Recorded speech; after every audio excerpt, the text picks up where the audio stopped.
While handing out flyers, I saw my girlfriend Alicia disheveled and passionately kissing the school hunk in a sports car. When I knocked on the window, the school hunk asked her, "Who's this?" Alicia, leaning against him, said, "Just a simp. If you don't like it, I'll break up with him right away." After kissing the school hunk, she didn't even look at me and turned away. The school hunk licked his lips where my girlfriend had kissed and mocked. "Leave. Beauties only belong to the strong." I asked, "I don't care about my girlfriend, but why are you in my car?"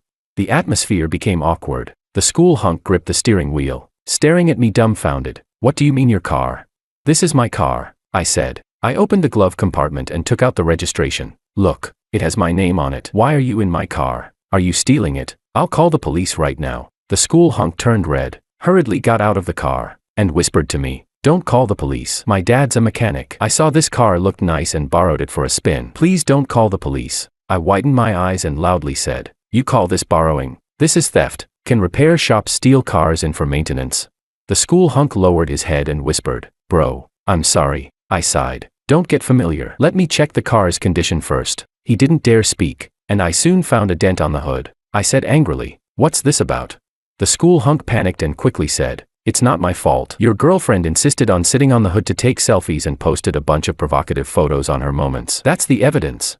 I checked my phone and saw nothing. The school hunk quickly showed me his phone. It turned out Alicia had blocked me. Looking at her WeChat moments, I tooted. "Such bold photos." "Fine. You can go back. I'll keep these photos as evidence. You both prepare for a court summons." The school hunk was stunned and whispered, "Bro, will it cost a lot?" I said, "About 100,000. In an instant, his face turned pale. The school hunk hurriedly said, "But it was her who damaged it. Do I have to pay too?" I rolled my eyes. "Don't you understand the law? You're both responsible. Your dad's work this year is for nothing." The proud school hunk burst into tears. "That stupid girl. I told her this is carbon fiber. Only high-end sports cars have it. The hotter it gets, the harder it becomes. But she couldn't wait for the car to warm up and just sat on it for selfies. My parents work so hard, and now we're screwed because of her." Impatient, I got into my car and called someone to assess the damage. I wasn't interested in watching him cry. The school hunk wiped his tears and wailed, "How come you're the rich one? Your girlfriend said you work multiple jobs handing out flyers." I said, "I don't work. I hand out flyers, but those stores are mine." I wasn't lying. Half of the pedestrian street, 72 stores, my family owns them. Handing out flyers for my family's stores, what's wrong with that? I closed the car window, not wanting to hear the school hunks crying. At this moment, Alicia texted me, "Since you saw it, let's break up." "Don't blame me. Blame your parents for being losers. I'd rather cry in a Lamborghini than laugh on your bicycle handing out flyers." I fell into deep thought. Since both the Lamborghini and the bicycle are mine, should she cry or laugh? I wanted to reply, "Wait for the court summons," but Alicia had already blocked me. My God, how could she block me? Speaking of the repair costs, she owes me 100,000. Ignoring the fact that it was the girls' dormitory, I rushed into the dormitory and headed straight to Alicia's room. Fortunately, it was morning, so there weren't many people in the dorm. I arrived at her dorm room door and was about to knock when I heard a woman inside ask, "Did you really do what I told you?" Then I heard Alicia say, "Yes, I lied to him that I took the pill." The woman excitedly said, "That's a great opportunity. I calculated your period and knew you were likely to get pregnant these 2 days, which is why I told you to go on a date. Once you're pregnant, you can marry into a wealthy family." Alicia said worriedly, "What if he makes me get an abortion?" The woman replied, "As long as you're pregnant, I have ways to make him acknowledge the baby. You even broke up with your boyfriend for him. Let's see if he dares not to acknowledge it." I was really shocked that Alicia would go this far. She even wanted to marry the campus heartthrob by having his child.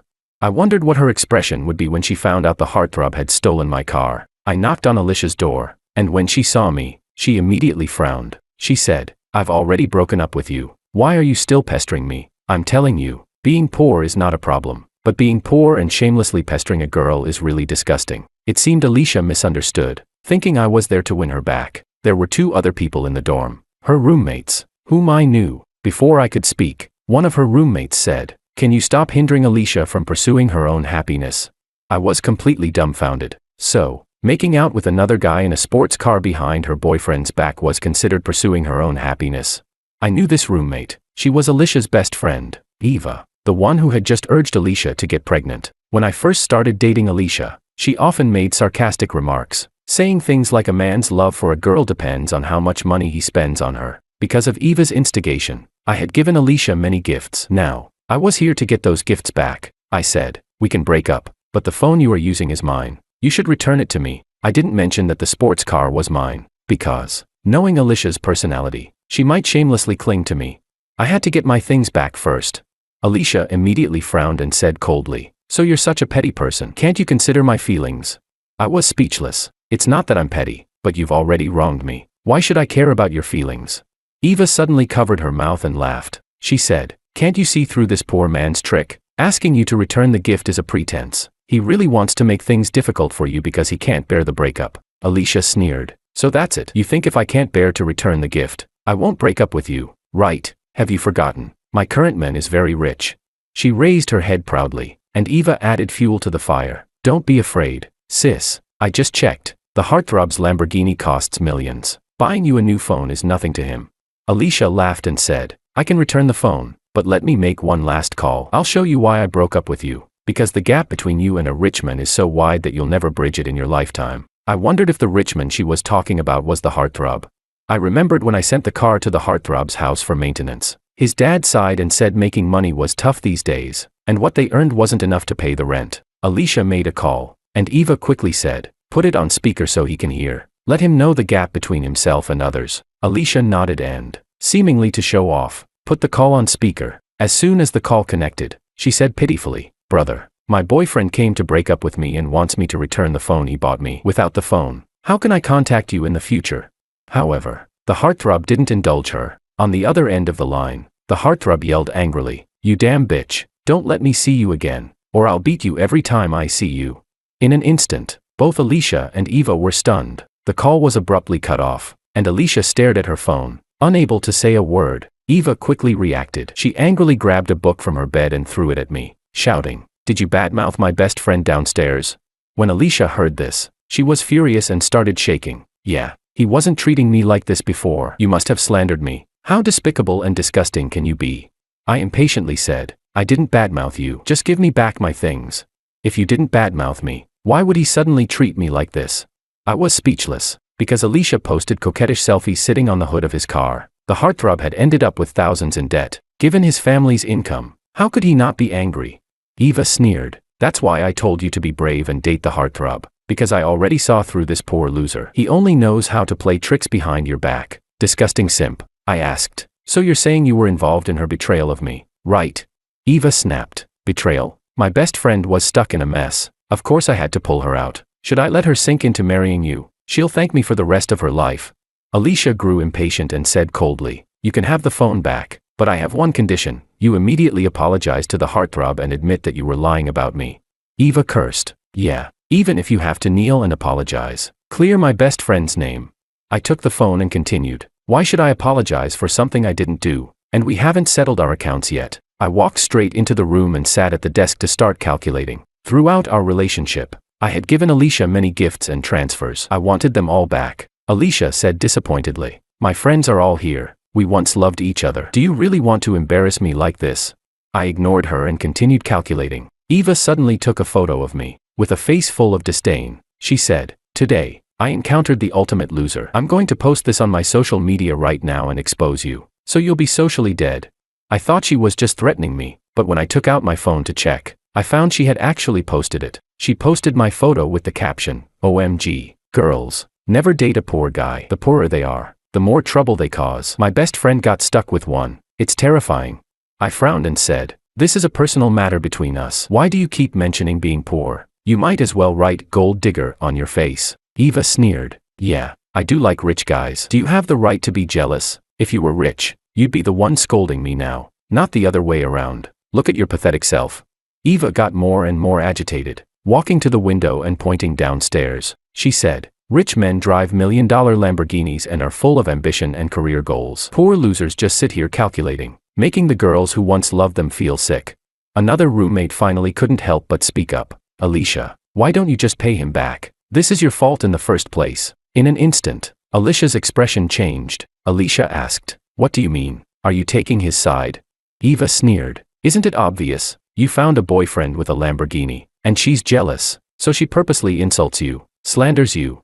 The roommate's face turned red with anger. "Don't falsely accuse me. I knew this girl. She was a poor student named Lisa. Before, when Alicia wanted to show off, She had me buy desserts for everyone in her dorm, but Lisa refused to take them, saying she couldn't accept something she didn't earn. Because of that, I had a deep impression of her. Alicia sighed and said, Lisa, I know you're poor and rely on student loans and scholarships to study. I understand if you resent the rich, but you know what? Being a good person is more important than good grades. Lisa's eyes widened in disbelief. Are you saying I'm not a good person?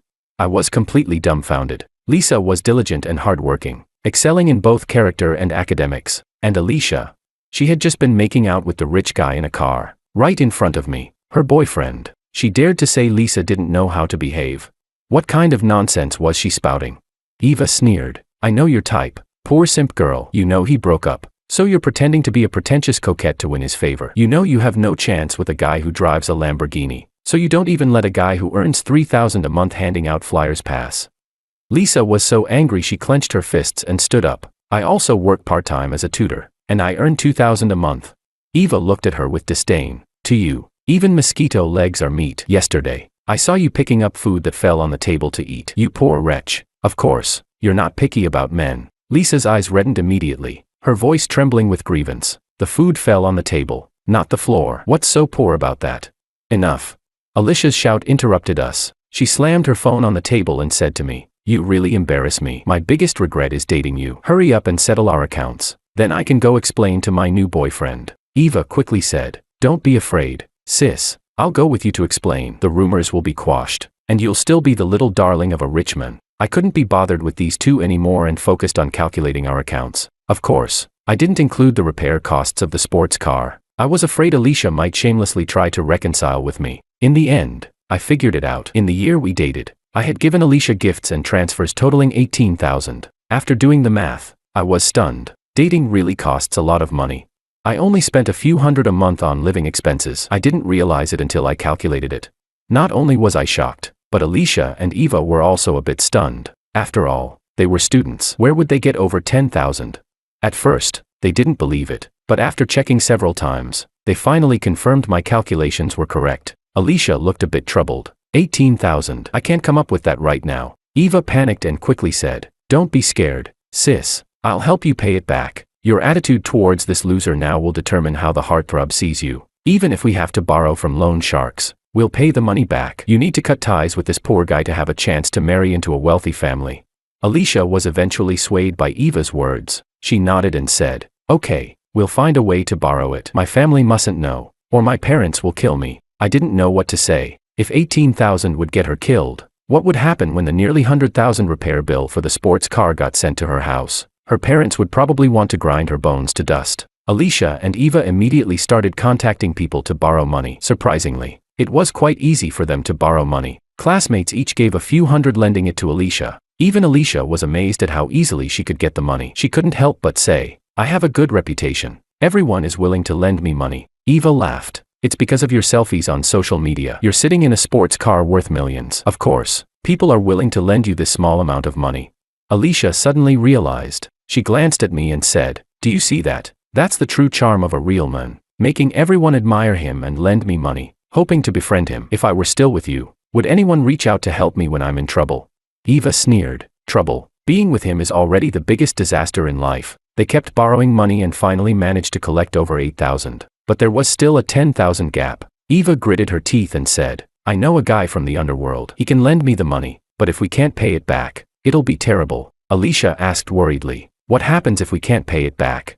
Eva replied, Don't worry about that for now. Your new boyfriend is so rich. $10,000 is nothing to him. Eva quickly contacted the so-called underworld person, who appeared to be a professional private lender. He handed over $10,000 without hesitation. After they managed to gather enough money and returned it to me, Alicia threw the phone at me angrily and said, Satisfied now? Get lost. From now on, we should have nothing to do with each other.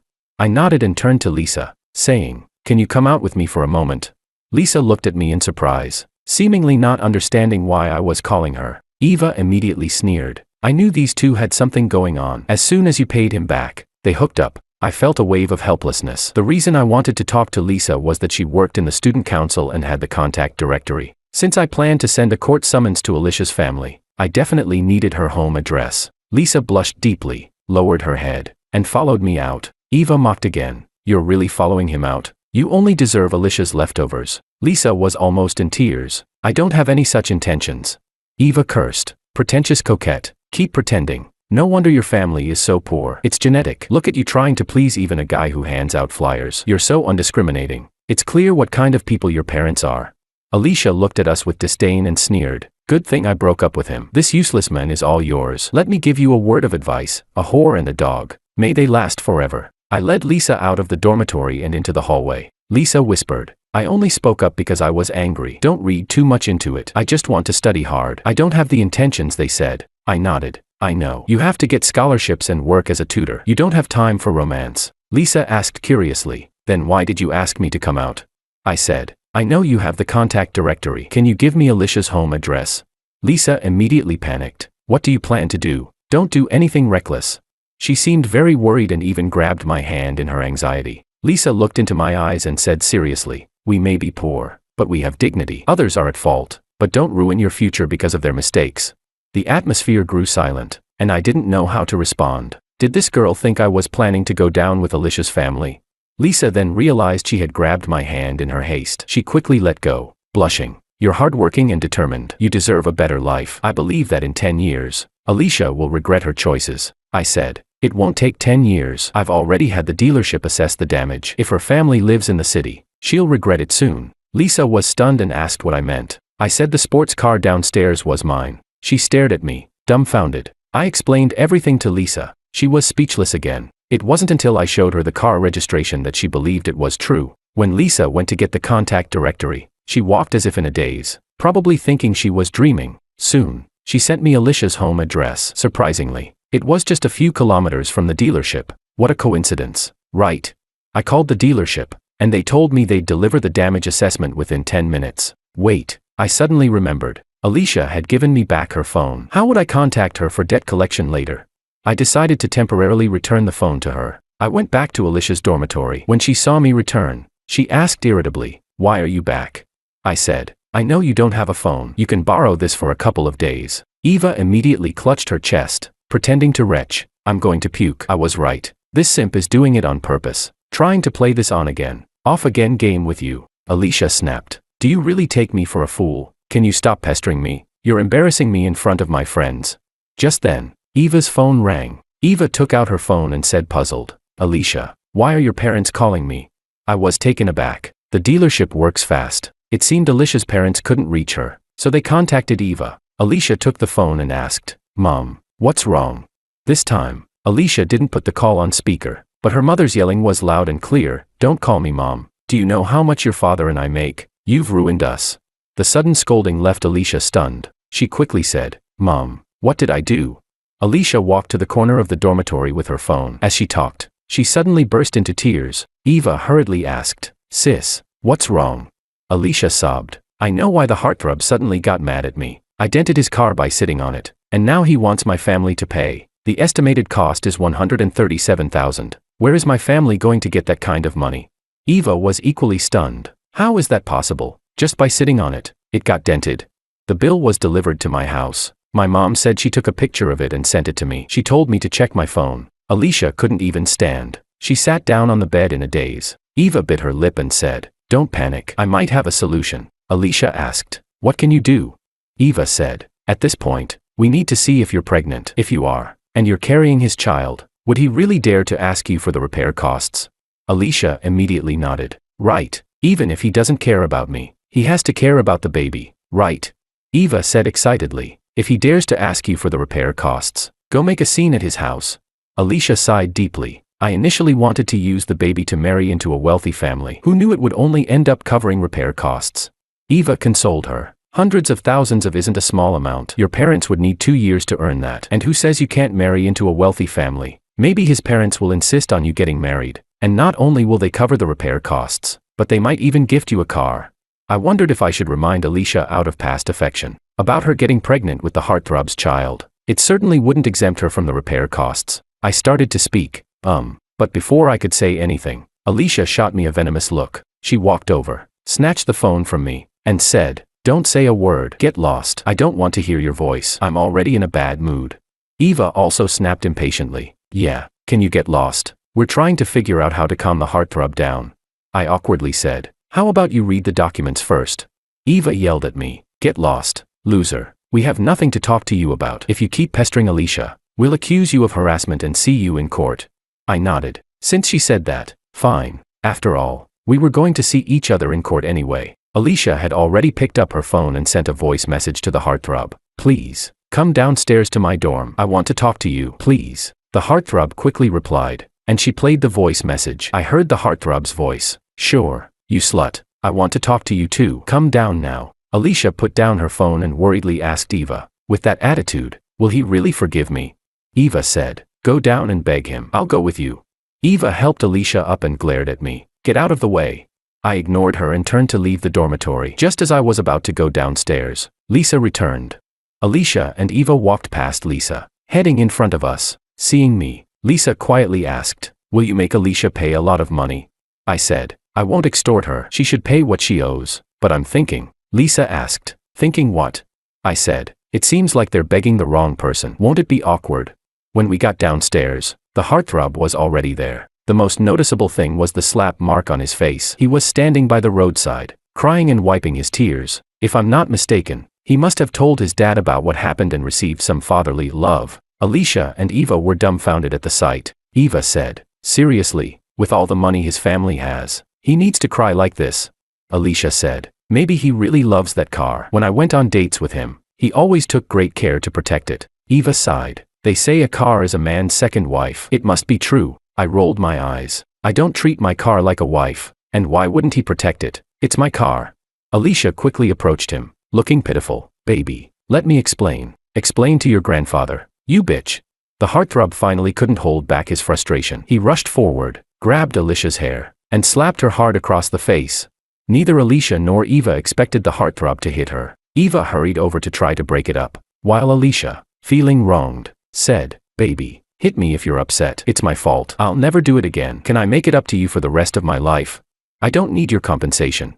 The heartthrob was so angry he started punching Alicia in the face. As he continued hitting her, both Alicia and Eva realized something was seriously wrong. The students watching were all shocked. Just a moment ago, Alicia was stepping out of a sports car, admired by everyone. Now, in front of all these people, she was being beaten by the heartthrob, who had her by the hair, punching her face repeatedly. Eva shouted anxiously, you're hitting her too hard. She's a girl. The heartthrob hit so hard he knocked out one of Alicia's front teeth. Alicia, missing a tooth, covered her mouth in disbelief and spit out some blood. She quickly bent down to pick up the tooth, crying out, stop hitting me. My tooth is knocked out. Eva, go get some milk. I nodded and said, smart. If you put a knocked out tooth in milk quickly, there's a chance it can be reattached. Lisa turned to me, saying incredulously, are you taking pleasure in this? I said, how could I? We were in love once. Seeing her like this makes me sad too. Lisa asked, then why are you smiling? I said, I'm just naturally cheerful. People who smile often tend to have good luck. During this beating, Alicia finally remembered me. Covering her mouth, Alicia cried out to me, you're really not a man. Look at how badly I've been beaten, and you still won't help me. I replied seriously, you just told me not to harass you, or we'd meet in court. The heartthrob, who seemed overwhelmed earlier, finally noticed me when I spoke. He let go of Alicia and walked toward me. Eva quickly said, heartthrob, I know you're upset, but do you know how much Alicia has suffered for you? Just now, this loser was bullying her. If she didn't love you so much, would she have put up with this? The heartthrob angrily shouted, shut up, your whole family are losers.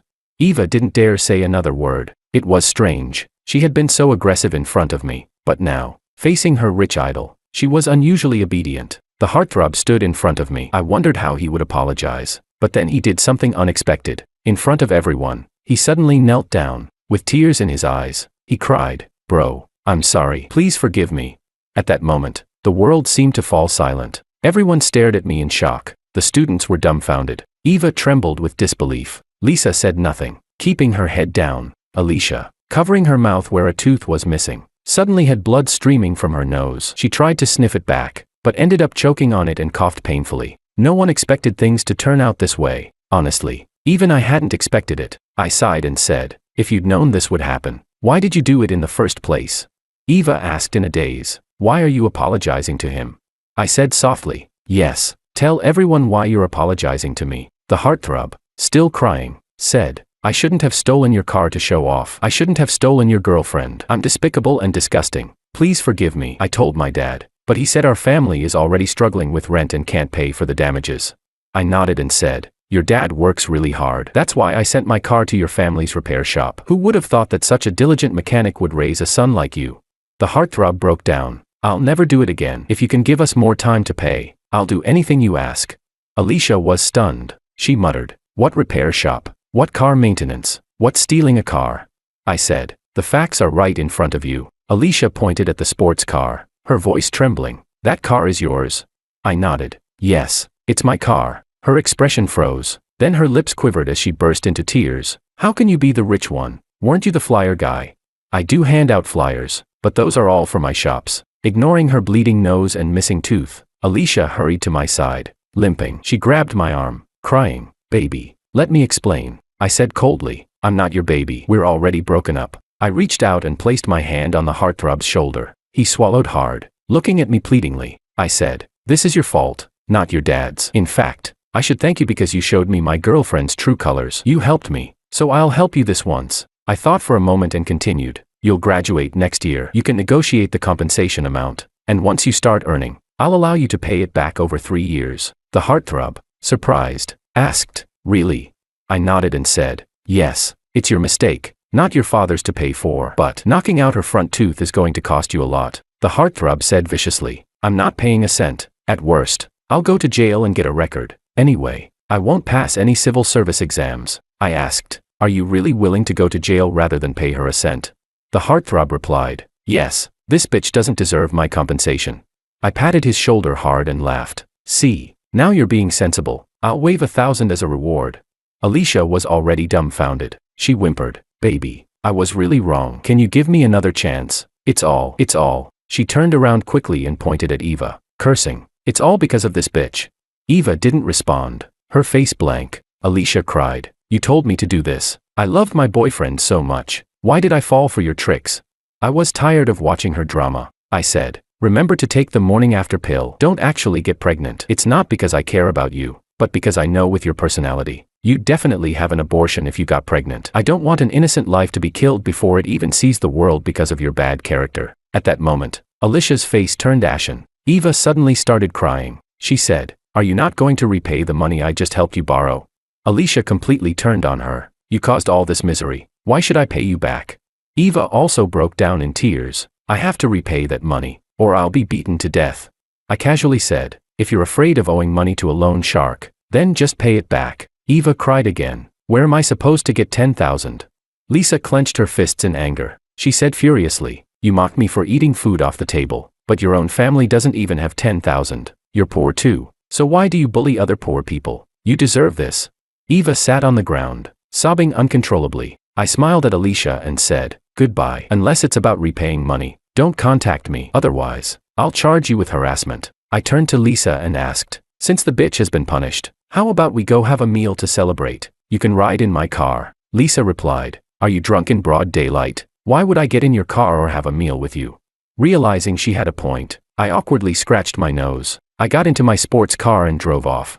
Alicia and the heartthrob's family quickly reached an agreement, with both families paying half. It said that Alicia was beaten half to death by her parents at home, even having her leg broken. It really was broken. She had to wear a cast. The worst part was that her leg didn't heal properly. She walked with a limp and might have to break it again to heal correctly. Feeling too ashamed, she didn't return for the last year of college. Eva, on the other hand, did return, but every time she did, people mocked her, calling her a traitor to the poor. To pay back the loan shark, Eva tried desperately to find a job, but her reputation preceded her, and no one wanted to hire her. In the end, she found me, begging for a job. I happened to have a few low-end restaurants, so I had her clean the toilets. She had looked down on the poor, so now she could clean toilets for them. She could only cry while scrubbing the toilets, and word spread about her situation. Some students even came specifically to use the toilet after she cleaned it, just to make her clean it again. After dropping out, Alicia frequently messaged me, begging to get back together. I blocked her, but she would just switch numbers and continue to harass me. Eventually, I did as she wished and sued her. That finally scared her off, and she stopped contacting me. As for Lisa and me, nothing happened between us. She was a self-reliant and disciplined girl, different from Alicia and her crowd. During the last year of college, Lisa didn't contact me at all. After graduation, she went back to her hometown to teach. She said there were many poor children in her hometown, and she wanted to help them. I admired her character and reached out to her a few times, but she wasn't interested in dating. The only time she asked for my help was to see if I could organize a clothing drive for the children in her area. I donated some old clothes, and after that, we didn't stay in touch. I often think about what she said, about having dignity. That remarkable girl. I hope her life takes her far.